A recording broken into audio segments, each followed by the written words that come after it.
Morning everyone, Paul from Woody Woodpecker A1 and welcome. And we've had terrible weather here, rainy all night, it's supposed to be rain all week, and I've got to stop banging on the table, I believe. Yeah, it's very annoying, isn't it? Anyway, what we're doing today, you're in my dirty workshop again.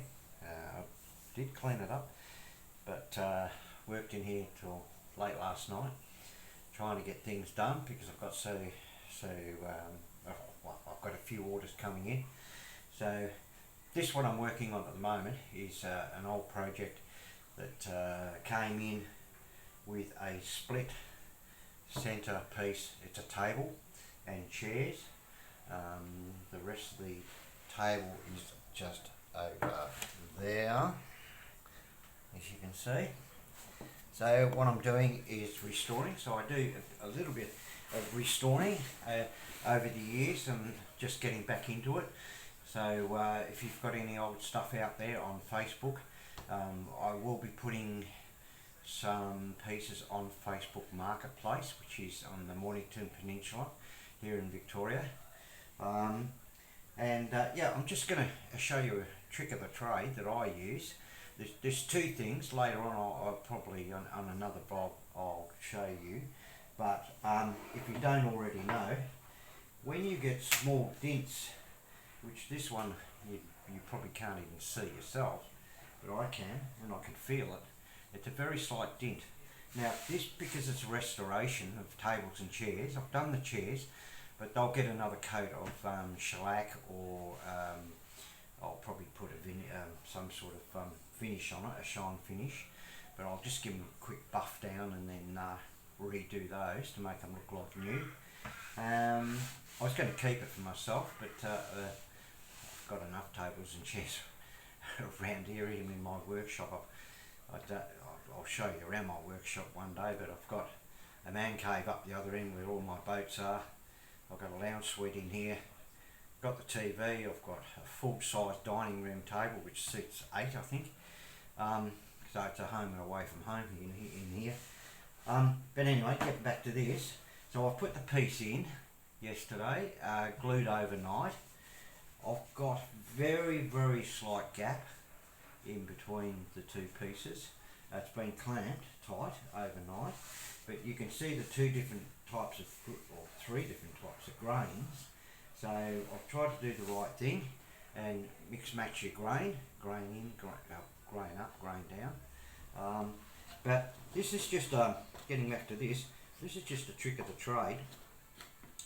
And what I do is, out of the drop saw at the back there, I've got a collection bag and very fine sawdust.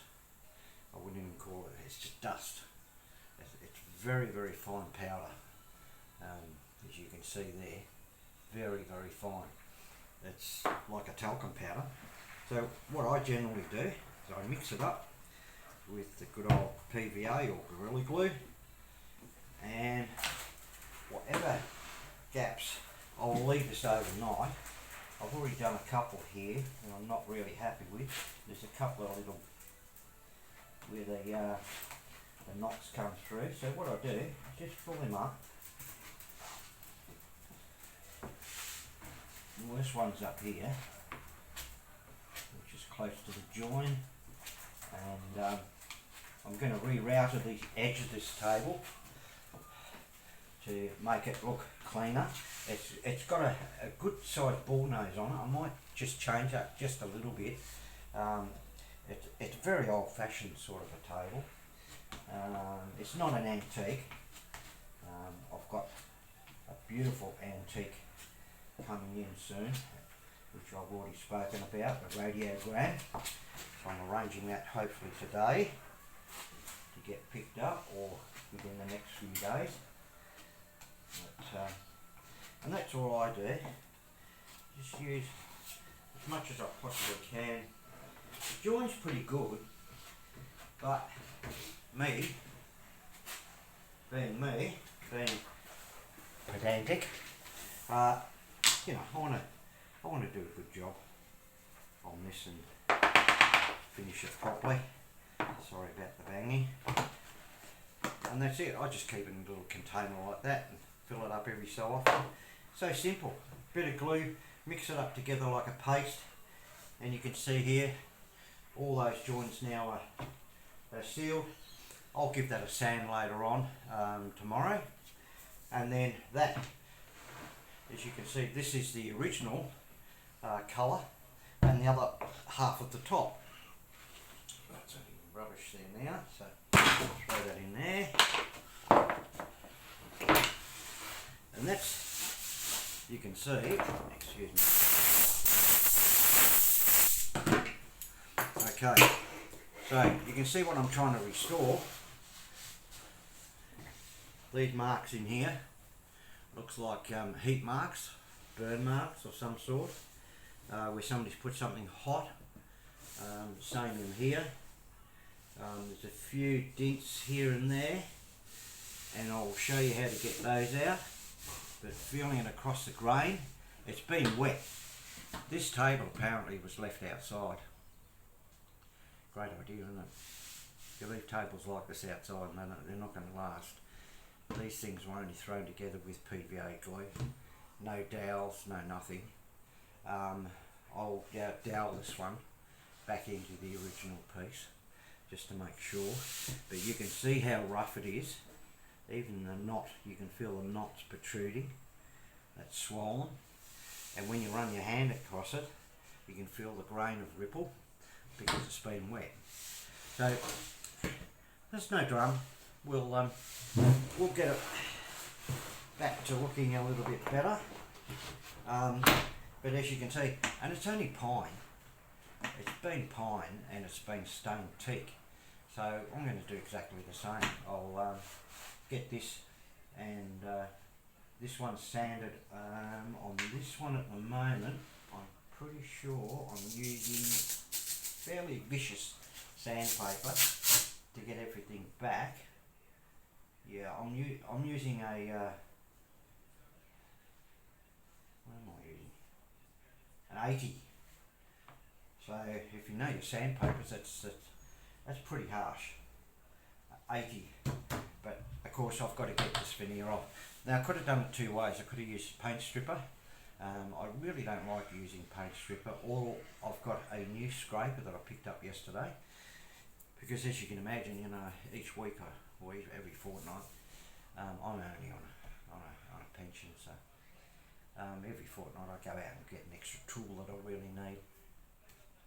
And I picked up a good scraper yesterday, so you can scrape the top of this surface. The only reason I'm not doing that is because when I know that it's been out in the rain and the grain's rippled, half the time I think I'll be stripping the grain as well. And if you're going against the grain, you really don't know, because there's about 5 pieces in here. 1, 2, 3, 4.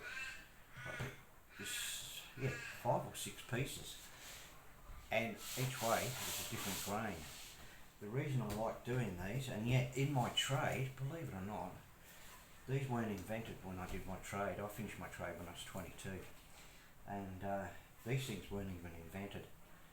And I think if I went to use one of those in my trade, I would have been kicked right out of the college. They always taught us, and especially with sanders, belt sanders, is the go. Because belt sanders go one way, the grain goes one way, and that's how we were always taught to use sanders and sand things with the grain, not against it. So things do change, don't they? They come up with these things, but they do the good job. You know, that because you're spinning around, you're crisscrossing the grain, if you can understand what I'm trying to say. But in my day in the trade, no, big no. But it still comes up. It comes up well, and I'll go back down to, this is an 80. I'll probably go all the way back down to about a 120 or even more, and to finish it off, because I think I'm going to try and do a really good job on this one. And then yeah, I'll put it out for sale. Well, it's not going to be much. God, I'll be lucky if it's $50, and it's a 4-seater. Beautiful chairs, really well made chairs. They've all been tightened up, they were all loose, so all the brackets and glued and retightened. So for a little four-seater, it's a gorgeous little four-seater for a unit, or even somewhere under a porch or a balcony, somewhere out of the rain. Out of the rain, not in the rain. People don't realise what damage it can do. But anyway, enough about that. And I've got another project that I started here, which is a bit of a secret at the moment. I'm going to have probably one of those done today, but I've got to make two of the boxes, two of the farmers trays that are on order, so I've got to make those today. And I'm going to do some epoxying. Hopefully, the way the weather is, it's a little bit too cold here at the moment. I don't want to really use epoxy because it's just too cold. I'd have to have heaters going and everything else. So there's a set temperature where you can use epoxy, and that's going to take probably 3 days, 4 days to dry. I believe I've got some good weather coming up, so and I've got to keep it out of a dust area, which is going to be pretty hard. So yeah, we'll see how we go with that. Anyway, that was just a quickie. I'm going to put the camera on, and then I'm going to speed it up for you, so you're not listening to my boring voice all the time. And you can see what the next project will be. I'm going to put it on in a moment. I'm going to start sanding this back. It's a big project trying to sand this back. That one took me probably an hour of sanding non-stop. Alright, so there we go. I'll be back shortly, and we'll show you the next step. Okay, cheers for now. Bye bye.